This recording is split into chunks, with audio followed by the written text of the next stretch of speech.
thought, well, I promised you something very, very special. And whilst down in Cornwall over a year ago, I visited Polperro, which I visited as a child many years ago, and came across an art exhibition where I discovered Clare's work. Now, at the time, Cyclotron Records were looking for an artist to create a cover for Evergreen, and I saw Clare's work and suggested Clare's work to Cyclotron. Today, I'm back down in Cornwall, and I've got the lovely Clare Roper Paris sat with me. I've come to Clare's home, and we thought we'd sort of give you a little bit of an insight into Clare's work. I know some of you have already looked up Clare's work and absolutely love what she does, and I know so many of you really loved the cover of Evergreen, and I'm thrilled that you did.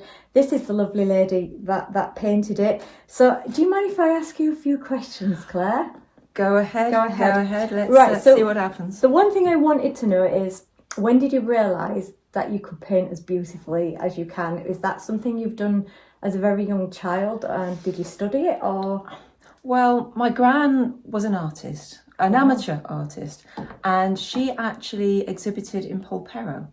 And I remember when I was a young child, I don't know, 7 or 8, we went to Polperro to see some of her artwork. Amazing.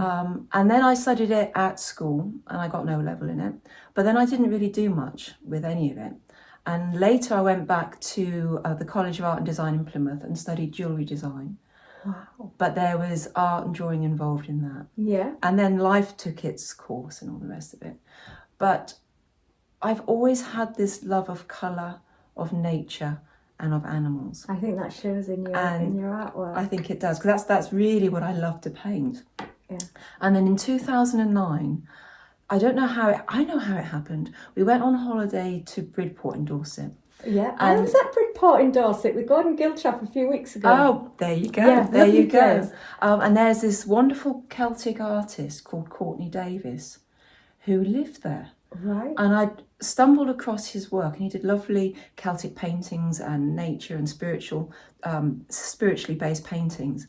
And I rang him up and I said, would you mind if I come and see you? And he said, no, come over. So we spent some time with him and had coffee with him, and he showed me some of his art. And his art inspired me to learn to do Celtic design. Amazing.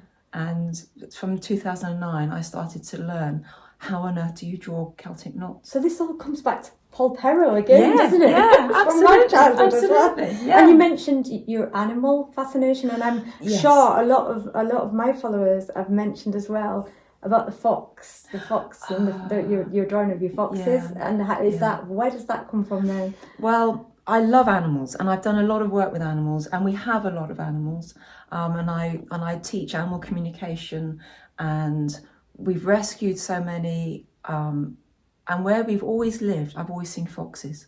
Yeah, they are beautiful creatures, they're magical, and when I see them, they're just walking across the fields, and then they just stop and just look at you.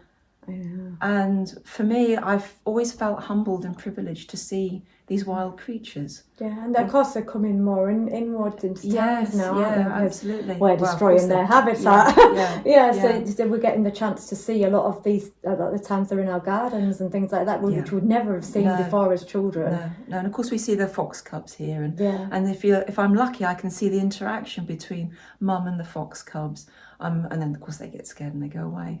But I love the colour of them. I love the shape of them. Yeah, I love how they move. So you've got these creatures around you, and you're actually painting what you see. Yes. A bit like my music when I'm creating. Yeah. I paint. Yeah, you paint what you see, and I sort of write lyrics about what things that have happened to me. That's absolutely amazing. Yeah. So your inspiration, does that come from your environment then?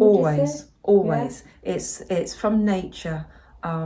It's from other Celtic artists like Courtney Davis. You have got a really Celtic theme. That's what caught my eye when I saw your work. I love the Celtic mythology, and I love the way that the Celts portrayed nature through art, and the interweaving of the knotworks, and it's the flow of the life force which you see throughout nature, and how everything is connected, and all the patterns. display and symbolize the continuity of the life force through everything. Yeah. And that's always inspired me. And just walking in nature with the dogs every morning, there's always so much to see. Yeah. And recently, one of the ones I painted recently was the white tined of greenscombe wood, which is the wood just down the way there. Yeah. And I hadn't seen a white deer, but it's a mythical creature. It is, yeah. And yet, was it 3 weeks ago? I was walking down the fields to the horses, and what did I see in our field? A white.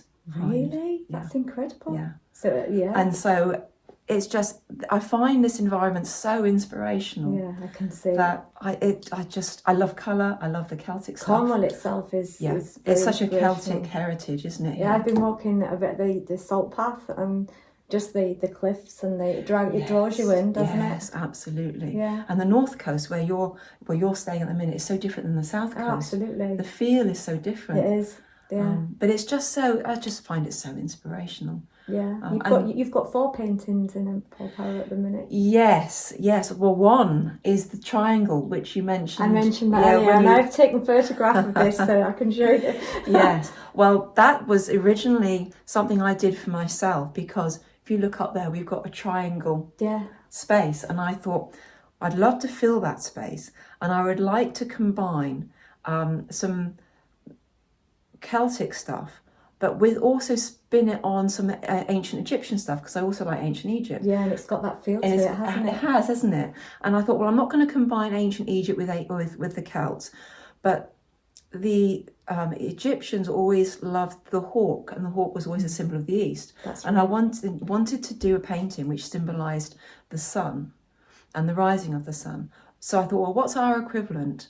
So I thought, well, I'll paint a buzzard, because it's a bird of prey. Yeah. And instead of doing the sun in an Egyptian motif, I thought I'd do a sun in a Celtic motif. Looks lovely. And so that's what I did. Yeah. And it's going to be placed in the East. If it doesn't sell, then I'll gladly bring that one home. Because it'd look really nice up there, wouldn't it? Yeah. So you got 3 others underneath there. Yes. Well, I kind of weave my way through purely Celtic stuff, and then some more art-based painting.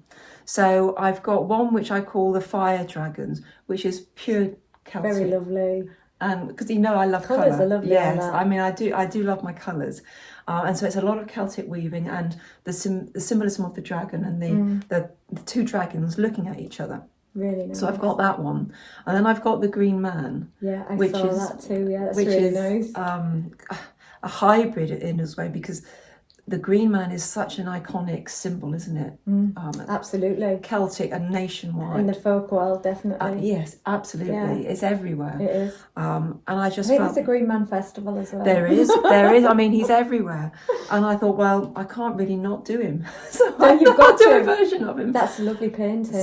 So I wove the Celtic sort of. And there was one final one there that I saw. Is that the latest one you've done? It's one of the latest ones. Yeah. And that was a purely sort of sacred land, the spirit of the land, I call that one. Very beautiful. It's got a bit of it's Mother Earth feel that I can feel that coming off there. Yes, absolutely. With foxes again, because I love my foxes. So I tend to weave between nature to try and capture the beauty and the sacredness of nature. Yeah, you're certainly doing that, and I think it's done in sort of like such an innocent way as well. Yes. It's really got that innocent feel to it when you're looking at your work. Yeah, thank you. Yes, because I think there is that inherent innocence, I think, in nature. Yeah. And the beauty. You capture it beautifully, yeah.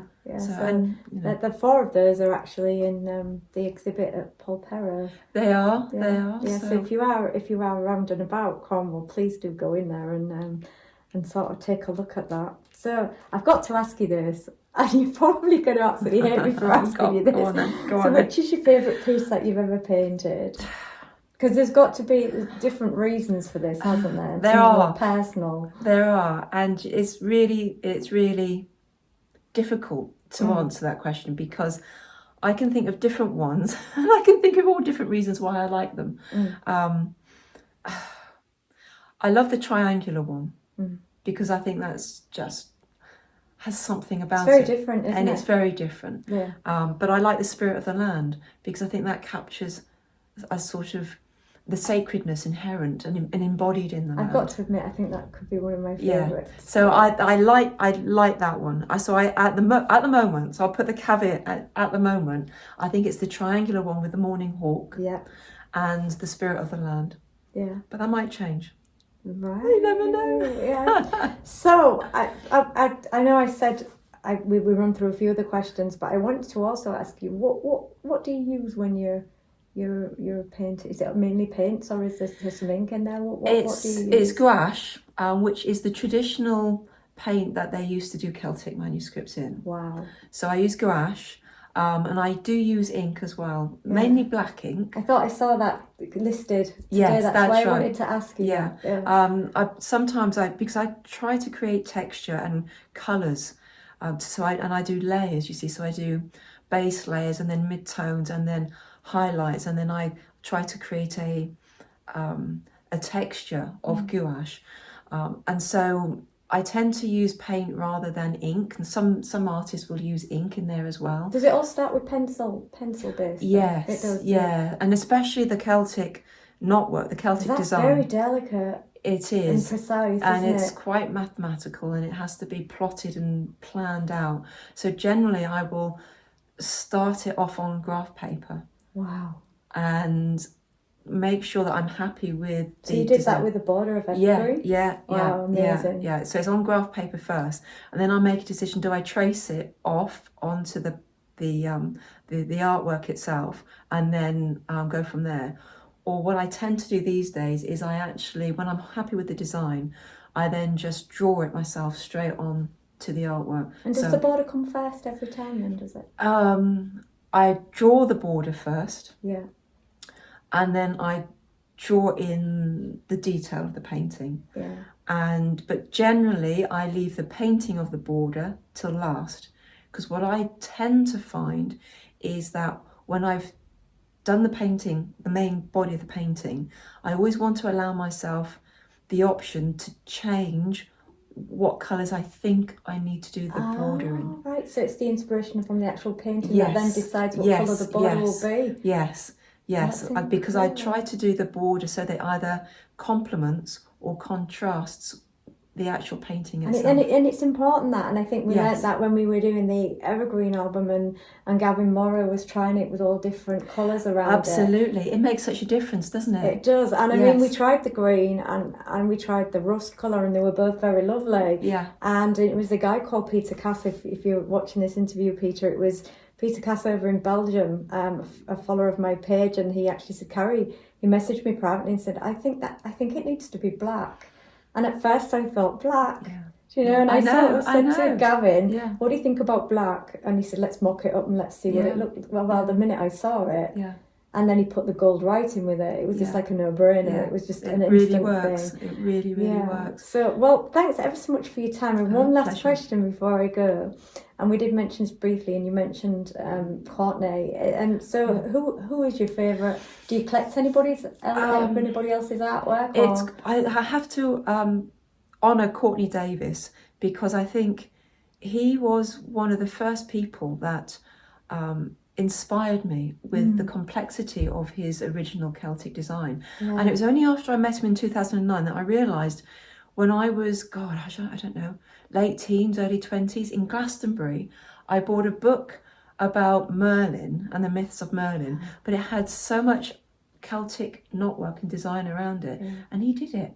Really? And I didn't know that he had painted it all. I was in Glastonbury a few weeks ago before the actual festival started, and I noticed a lot of artwork. And I'm wondering now if I was actually looking at some of his artwork. Possibly I was without realising. And there's another lady who is Welsh, but I think she lives in the States, and that's Jen Delleth, and she does amazing Celtic painting as well. So I take my inspiration mainly from those two, but from nature.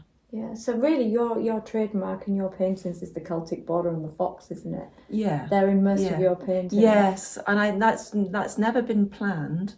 And I think looking at your work as well, your work is sort of that thing when you look, and then the closer you look, the more you see. So in first impression you will think, oh yeah, that's really nice. But then as you actually look deeper into the painting, you notice, oh, there's another one. Oh, there's Yeah, that there. And, oh my gosh, there's a raven up there. You never know what's You've around got to the really corner. look at Claire's work because it's very detailed and Yeah. it's...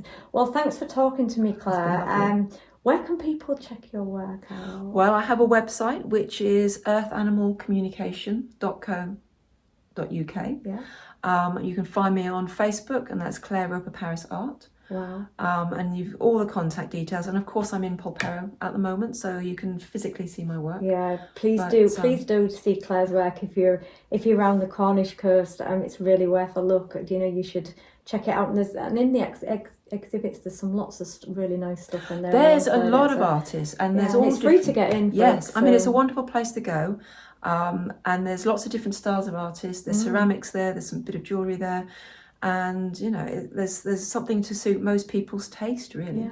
Well, thanks for talking to me, Claire. Wonderful, pleasure. See you, lovely lot. Take care, everyone. Bye bye. Bye.